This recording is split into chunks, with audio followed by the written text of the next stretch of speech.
देखो बहुत कुछ हो रहा है इंडिया में इस टाइम पे कॉमेडी को लेकर। जब स्टैंड अप करते हैं, जब आप एक इतना रिस्क डालते हैं तो कुछ ना कुछ होता ही है। कॉमेडी और डार्क कॉमेडी एक नहीं होते हैं, ये बहुत इंपॉर्टेंट है अंडरस्टैंड करना। आप अपना जो दायरा होता है वो कैसे आप ऐसे रखते हैं कि ये मेरा दायरा है? Comedian has to look at the audience कि आपकी ऑडियंस में कौन बैठा हुआ है। अगर आपकी ऑडियंस में 50 साल के लोग बैठे हुए हैं तो आप फिर ऐसी लैंग्वेज नहीं यूज कर सकते that will make them upset. अब आप किस किस को सेंसर करेंगे? अगर आपको एक को सेंसर करने का पड़ेगा तो दूसरे भी करना पड़ेगा सेंसर। अपने आप को थोड़ा सा इतना करो कि लाइन को टच करके वापस आ जाओ। ये बहुत इंपॉर्टेंट होता है एज अ कॉमेडियन। ये जो सवाल पूछा गया था ये कोई नॉर्मल सवाल, मतलब ये आप लोगों को सिर्फ हंसाना चाह रहे हैं तो आप हंसा के जाइए। आप कभी कभी लोग नहीं हंसते हैं, फिर आपको अपना कॉमेडी चेंज करनी पड़ती है immediately.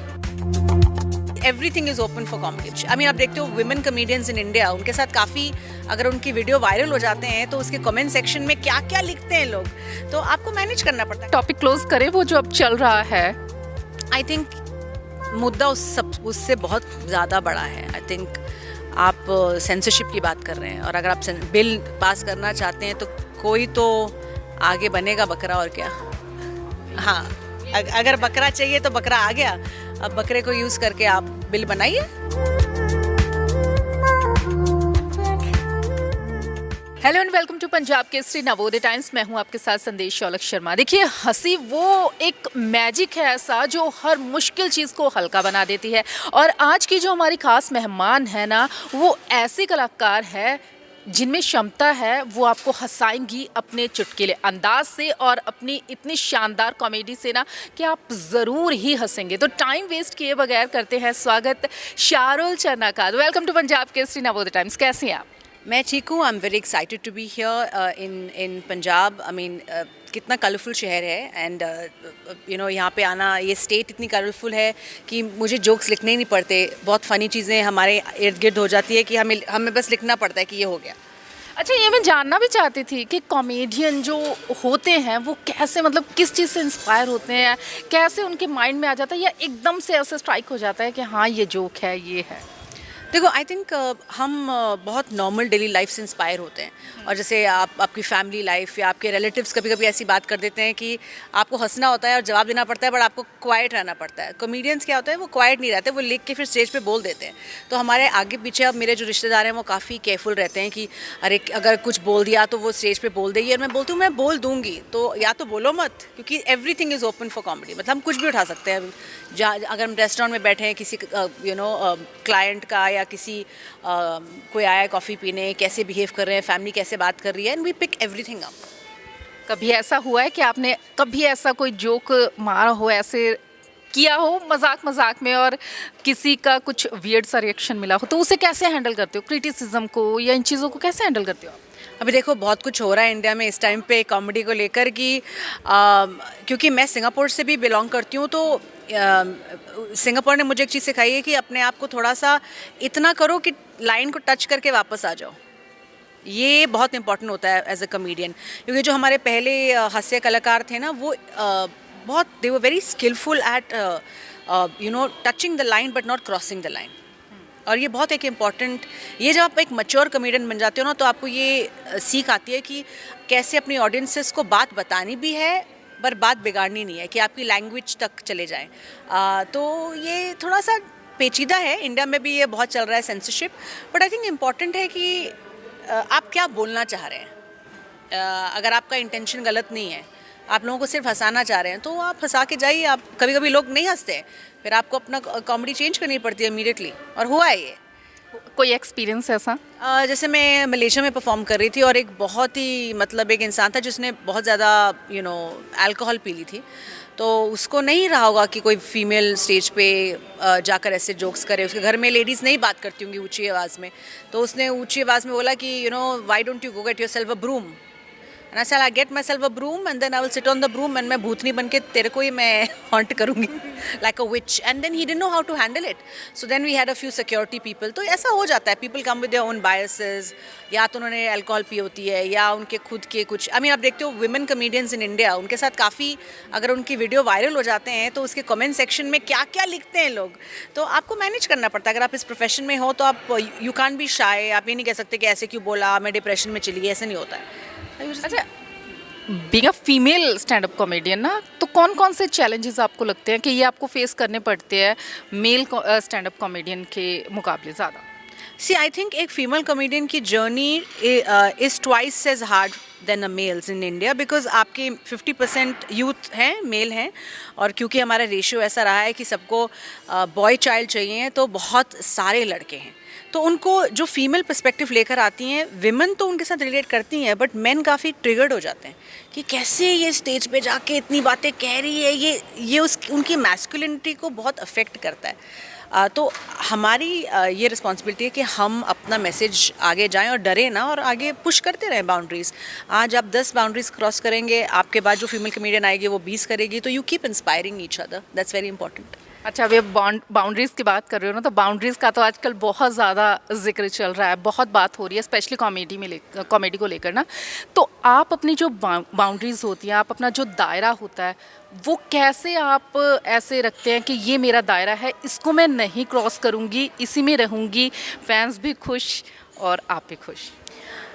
Actually comedian has to look at the audience कि आपके ऑडियंस में कौन बैठा हुआ है. अगर आपके ऑडियंस में 50 साल के लोग बैठे हुए हैं तो आप फिर ऐसी लैंग्वेज नहीं यूज़ कर सकते that will make them upset.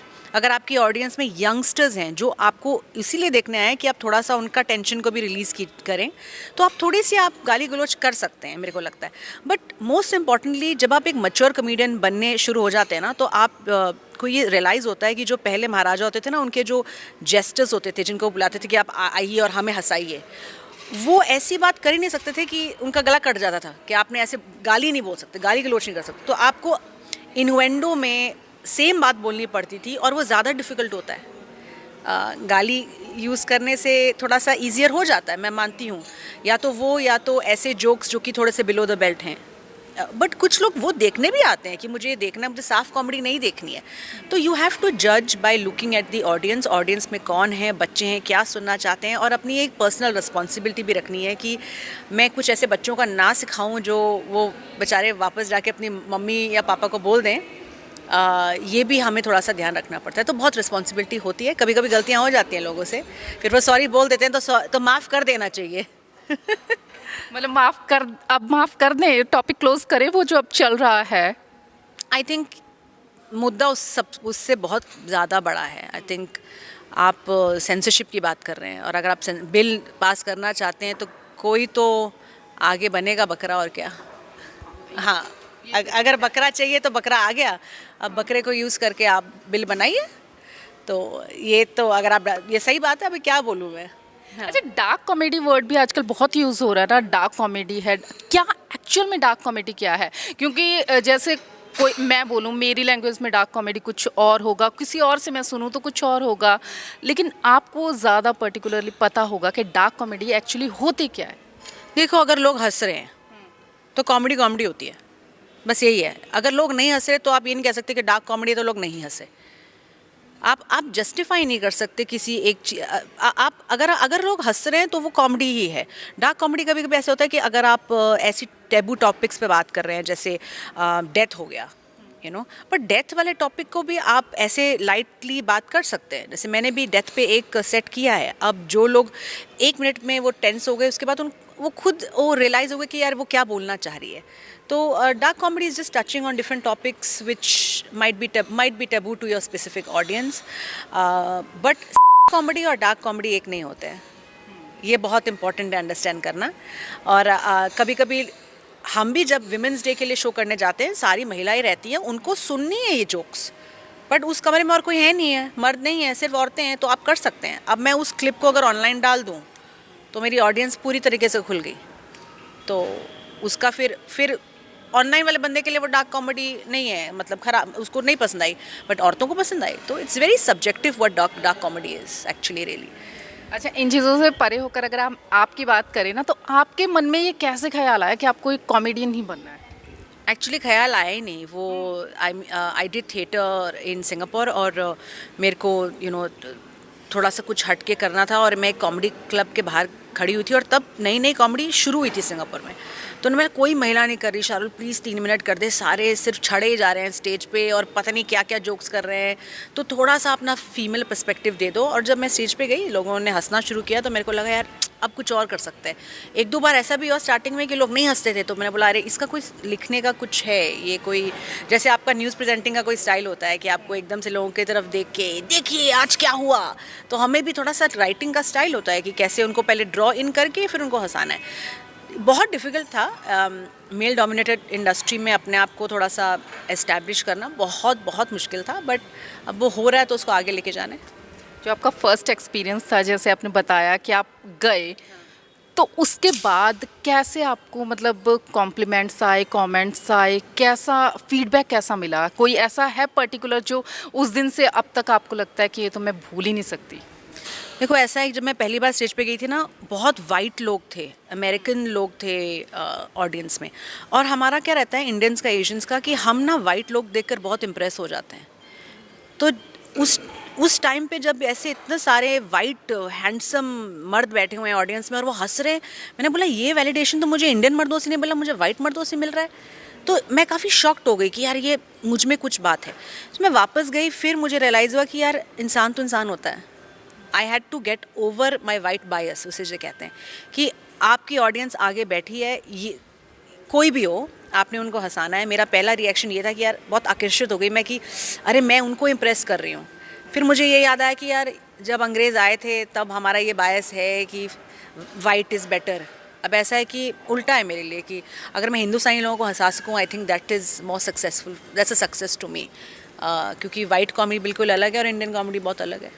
अच्छा, मैं ये जानना भी चाहती थी, जैसे आप तो मतलब एशिया लेवल पे है ना, इंटरनेशनल लेवल आ गया, तो अलग अलग, अगर हम इंडिया की ही बात करें ना, पंजाब की ही बात कर लें, चंडीगढ़ में अलग टाइप के लोग, बठिंडा में अलग टाइप के लोग, पटियाला में, अमृतसर, सब अलग अलग आ जाते हैं ना। तो ऐसे इंडियन और किसी भी कंट्री, सिंगापुर, तो वहाँ की ऑडियंस क्या क्या चेंजेस लगते हैं? कैसे आप अपने आप को तैयार करके जाते हो कि वो ऑडियंस है, अब वो ऑडियंस है, उसके लिए कुछ पर्टिकुलर माइंडसेट होता है, बहुत फटती है, बहुत ज़्यादा फटती है। आपको पहले बाहर निकल के लोगों से बात करनी पड़ती है, जाकर एक हफ़्ता उस सिटी में रहना पड़ता है। मैं 3 साल से आ रही हूँ इंडिया में, जब भी उस सिटी में जाती हूँ मैं पहले रहती हूँ उधर एक हफ़्ता, कभी बैंगलोर हो गया, चेन्नई हो गया, हैदराबाद हो गया, डिपेंड करता है। But most importantly as a comedian आपके पास एक इंटरनेशनल सेट होना ही चाहिए कि आप ये सेट कहीं भी ले जाएं वो काम करे। उसके बाद बस आपने तड़का अलग, खाना तो वही है, आपने तड़का अलग डालना है। अब पंजाब में आओगे तो मिर्ची ज़्यादा है, थोड़ा सा तड़का अलग, प्याज का ज़्यादा। अब आप साउथ चले जाओगे वो कोकोनट बड़ा यूज़ करते हैं, तो सामान तो वही है, राइस फ्लावर है जो भी, बट तड़का अलग। और वो सिर्फ आप 10 साल कॉमेडी करने के बाद ही आपको सेंस आता है, उससे पहले नहीं आता है।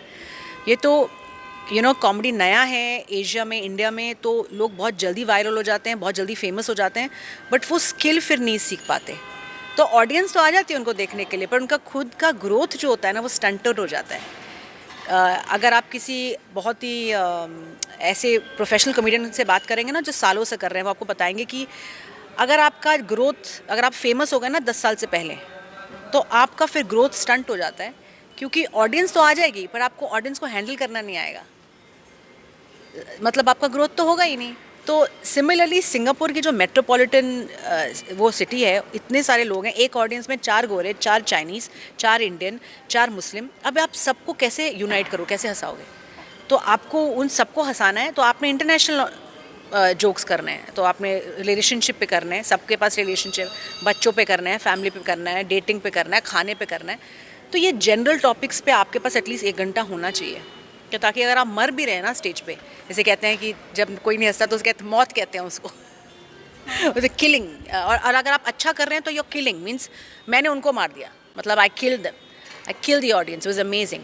But if you are not doing well, you say you died on stage, कि मैं मर गई ऑन स्टेज।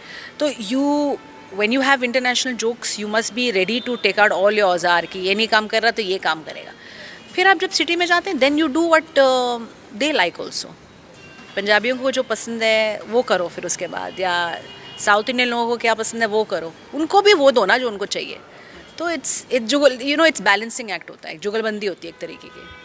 कभी कुछ लिखते वक्त ऐसा आया है माइंड में कि ये मैं डाउट हो जाता है कि ये मैं अभी ऑडियंस के सामने पेश करूंगी तो कुछ गड़बड़ ना हो, कुछ ऐसा माइंड में आया है कभी, या की कर दिया है सीधा कि मैंने ये मेरे माइंड में आया तो मैंने ये रख देना ऑडियंस के सामने? कभी कभी ऐसा भी होता है कि आप स्टेज पे आधे घंटे स्टेज पे हैं और 30 मिनट्स के बाद आपको पता नहीं होता है कि आपके दिमाग में कहाँ से जोक्स आ रहे हैं। ये एक फिनोमेना होता है, इसे मतलब जैसे सूफ़ी सिंगर्स गाते हैं ना और उसके बाद उनकी बस चल ही रहा होता है, तो वैसे आपके दिमाग में जोक्स आते रहते हैं और आपको पता नहीं वो कहाँ से आए। ऑलमोस्ट लाइक ये भगवान की एक देन होती है, जोक्स आ रहे हैं। अब उसके बाद तुम्हें नहीं पता कि क्या होने वाला है। अगर लोग हंस रहे हैं तो एवरीबडी इज़ हैप्पी, इट्स एक कंसेंट मिल जाता है ना आपको। जैसे रिलेशनशिप होता है लड़का लड़की का, अगर लड़की ने कंसेंट दिया तो हाँ आप उसका हाथ भी पकड़ सकते हैं, आपको कॉफ़ी पे ले सकते हैं, बट अगर वो कंसेंट नहीं देंगे तो आप कॉफ़ी पे नहीं जा सकते, आप शादी नहीं कर सकते उस लड़की। So it's like a relationship with the audience. तो आप अगर एक सही चीज़ करेंगे कि आपने पहले उसकी मैसेज को रिप्लाई कर दिया, उसको गोस्ट नहीं किया, तो वो आपको फिर आगे डेटिंग पे लेके जाने के लिए वो करेगी। आप उसको रात को ही 3 बजे मैसेज करोगे तो रिलेशनशिप कहाँ बनेगा। तो ऐसा है ऑडियंस के साथ। अच्छा, अभी मैंने इनडायरेक्टली कई सवाल पूछ लिए, अब मैं एक डायरेक्टली सवाल पूछती हूँ इंडियाज़ गॉट लेटेंट पर, है ना, बहुत कंट्रोवर्सी हो गई और एक स्टैंड अप कॉमेडियन से उनका एक पॉइंट ऑफ व्यू जानना वो हर कोई चाहता है कि क्या, क्योंकि सबका अपना अपना एक माइंडसेट होता है ना, मेरा अलग है, सबका अलग अलग होता है। तो आपका क्या, एक स्टैंड अप कॉमेडियन हो, वहाँ पर जो जितने भी लोग थे स्टैंड अप कॉमेडियन थे उनमें से रणवीर ही एक ब्रॉडकास्टर थे, तो क्या लगता है आपका क्या पॉइंट है? सी फर्स्ट ऑफ ऑल तो वो एक रोस्ट कॉमेडी थी, स्टैंड अप कॉमेडी नहीं थी। सो इट्स 2 डिफरेंट जॉनर्स हैं कॉमेडी के। रोस्ट कॉमेडी में क्या होता है कि बहुत इम्प्रॉम्प्टू होता है, क्योंकि नए नए लोग आएंगे स्टेज पे, आप उनका मजाक उड़ाओगे, वो आपका मजाक उड़ाएंगे, एंड इट्स तो स्टेज, तो जो ऑडियंस बैठे हैं वो भी कंसेंट आपको देते हैं कि हम इसलिए हंस रहे हैं क्योंकि आपने हमें 1 घंटे एक रिलेशनशिप बनाया हमारे साथ, तो हम आपको परमिशन देते हैं कि आप जो भी टॉपिक्स पे जो करेंगे आप हंसा सकते हैं हमको थोड़े टाइम के बाद। मुझे ये लगता है कि मैं अंडरस्टैंड करती हूँ कि क्यों ऑडियंस ने इतना रिएक्ट किया, मैं अंडरस्टैंड कर सकती हूँ, क्योंकि ये जो सवाल पूछा गया था ये कोई नॉर्मल सवाल, मतलब ये बट मैं ये भी कहती हूँ कि अगर आप भोजपुरी सिनेमा से लेके पंजाबी गानों तक जाएंगे तो हर चीज़ में कुछ ना कुछ है टॉपिक्स जो वो बात कर रहे हैं। अभी हर पंजाबी रैप सॉन्ग में या तो गन्स की बात हो रही है, ड्रग्स की बात हो रही है, गैंग की बात हो रही है, या मैंने मस्टैंग ले ली, मैंने ये कर लिया, मैंने वो कर लिया, तो यही चल रहा है। करेक्ट। भोजपुरी गानों में यही है कि यार मैंने तेरा घाघरा उठा दिया रिमोट से। करेक्ट। अब आप किस किस को सेंसर करेंगे? अगर आपको एक को सेंसर करने का पड़ेगा तो दूसरे भी करना पड़ेगा सेंसर। तो आपका मेन इशू तो ये है कि जो 16 और, जैसे ऑस्ट्रेलिया ने अभी 16 और बिलो जो बच्चे हैं उनको बोला है कि you can not go on social media. अगर ये आपका सोल्यूशन है तो अक्रॉस द बोर्ड करो। कितनी गालियां हैं, इतनी सारी सीरीज़ आ रही हैं आजकल नेटफ्लिक्स पे, मिर्ज़ापुर है, इतने सारे हैं, उसका क्या, सब देख रहे हैं वो। तो जो गालियां आ रही हैं, जो मदर्स और सिस्टर्स के ऊपर गालियां इतनी बोली जाती हैं, वो सब बोल रहे हैं, कोई भी दूध का धुला हुआ नहीं है। तो एक बंदे पे आप ऐसे उंगली करके उसको बनाकर स्केपगोट, उसे माफ़ी मांग ली, पीछे हटिए और उसको आप बिल पास कीजिए कि आपको सेंसरशिप करनी है तो आप करें, बच्चों के लिए करें, उनको ज़रूरत है। और अच्छा, रोस्ट कॉमेडी की आपने बात की, आपने कभी किसी को किया है या आपको कभी किसी ने किया है, तो उस पर क्या रिएक्शन था आपका? हाँ, किया है, मैंने भी किया है, उन्होंने भी किया है। जब मैं स्टार्ट आउट कर रही थी मैंने भी बहुत ऐसे जोक्स किए हैं जहाँ पे कभी कभी लोगों को गुस्सा भी आ जाता है, कभी मुझे गुस्सा आ जाता है, बट आई फील ये तो part and parcel of learning ही है। आप जब स्टैंड अप करते हैं, जब आप एक इतना रिस्क डालते हैं तो कुछ ना कुछ होता ही है। अभी मैं लास्ट ईयर की बात है, मैं मलेशिया गई थी और मलेशिया बहुत पुराना क्लिप था मेरा, जो मलेशिया में शूट हुआ था उनके टेलीविज़न के लिए, वो वायरल हो गया फिर से। तो जो मलेशिया में शो होने वाला था, 1 दिन पहले मेरा शो कैंसिल कर दिया गवर्नमेंट ने, क्योंकि पुलिस कंप्लेंट आ गई थी। बट ये तो मैंने उन्हीं के लिए किया था जो अब वो ज़्यादा अपने मज़हब को लेकर सेंसिटिव हो गए हैं। ये अभी की बात है, वो क्लिप 5 साल पहले का है। तो जो होना होता है, जब आपकी कंट्री का जो टेम्परेचर या तापमान चेंज होता रहता है, वो उस हिसाब से रिएक्ट करते रहते हैं।